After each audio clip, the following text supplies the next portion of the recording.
Hey everyone, and welcome back to the channel.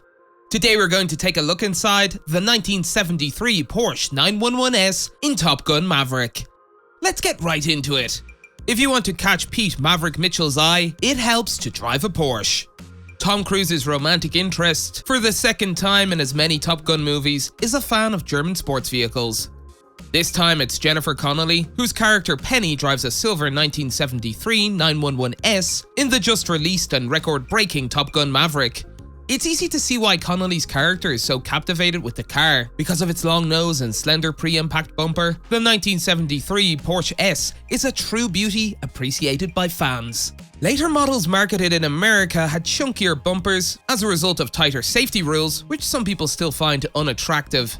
The high-performance edition was similarly powered by an air-cooled flat-six engine connected to a quick-shifting Type 915 transmission, producing 195 horsepower, which was more than respectable for the time. Director Joseph Kosinski told Bloomberg Businessweek, "Penny sails fast boats, so I like the idea that she drove a vintage Porsche as well." He then said, "I think the 1973 911S model is one of their most timeless designs. The 1958 356, driven by Kelly McGillis Charlie in the first Top Gun film, was a replica, whereas the coupe driven by Connelly's character is a number-matching original, as is the 1973 911E, used as a backup." The main car was loaned to the production by San Diego resident Nick Silos. The longtime collector has a thing for Porsches, having owned, including a 1972 ST tribute car in tangerine orange. We're pretty confident the 911S will become the most noteworthy car in his collection after its co-starring role in Top Gun Maverick. Or, at least the most valued. Concur's quality specimens of the sports car have been known to fetch more than $200,000 on the open market. When you consider that this is a movie car, it's possible that it's worth a lot more. After all, Cruise's 1979 Porsche 928 from Risky Business sold for $1.9 million last fall. Of course, that price tag won't mean much to Silas. He doesn't have to worry about buying Penny's 911, he already owns it. But what makes the 911 so valuable? The original Porsche 911 is a luxury sports car made by Porsche AG of Stuttgart, Germany. In the autumn of 1973, a prototype of the well-known, distinctive and long-lasting design was displayed to the public. Production started in September 1964 and lasted until 1989. It was followed by a modified version, known internally as the Porsche 964, but still sold as the Porsche 911 today. The 911 was notable for being rear-engined and air-cooled mechanically. The 911 has been adapted for racing, rallying, and other sorts of automotive competition since its debut, both by private teams and by the manufacturer itself. The original 911 series is frequently referred to as the most successful competition car ever, especially when its variants are taken into account, particularly the powerful 911-derived 935, which won the 24 Hours of Le Mans and other major sports car races outright against prototypes. The Porsche 911 was created as a replacement for the Porsche 365 that was significantly more powerful, larger, and more comfortable. The new car had its public debut at the 1963 International Automobile Ausstellung, also known as the Frankfurt Motor Show by English speakers. It was given the name Porsche 901 because of its internal project number.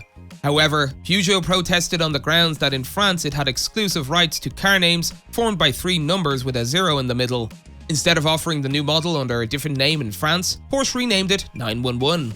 The high-performance 1973 S had a 2.4-litre Type 911 53 engine with 190 horsepower at 6,500 RPM and was extremely responsive.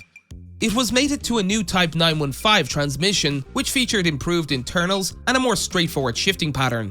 A new front-chin spoiler promises to minimize front-end lift by 40% at speed and assist pin the front of the car to the pavement.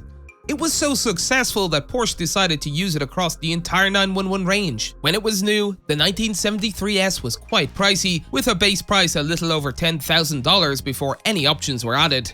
And for sure, this 911 will cost more than ever since Top Gun Maverick surpassed the Batman as the year's second highest domestic grosser.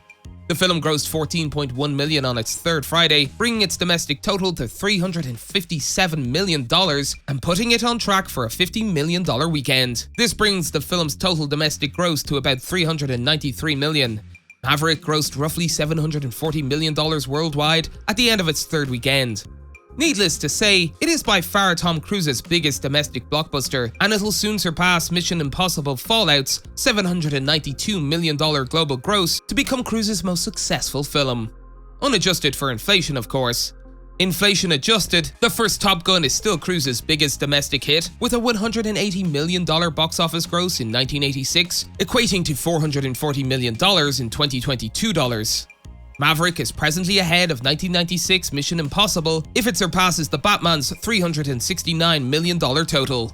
That's it for today. If you guys enjoyed the video, make sure to hit that like button. Don't forget to subscribe and turn on that notification bell so you never miss out on any future content we'll produce for you guys. We're signing off now, but we'll be sure to catch you all in the next one.